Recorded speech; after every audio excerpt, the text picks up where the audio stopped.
Mark chapter 4 verse 41.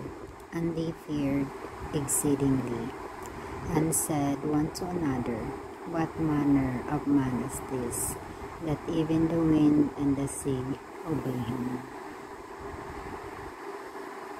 Inspiration.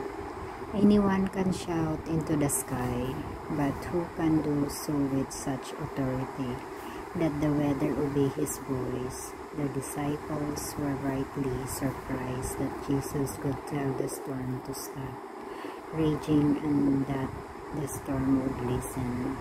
When we are tempted to make Jesus just a man, let us be reminded of this moment where Jesus reveals his divine power and authority by commanding nature itself.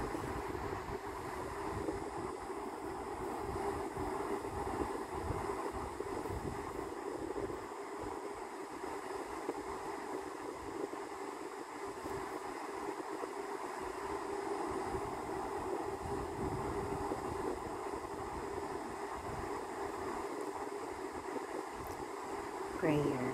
God, it is a joy to call you Father. As your child, I am in a way of the depth of your love and care for me.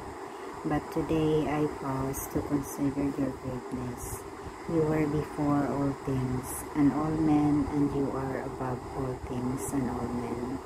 Help me to see you more as you really are, and not merely what men try to make you to be. In Jesus' name, amen.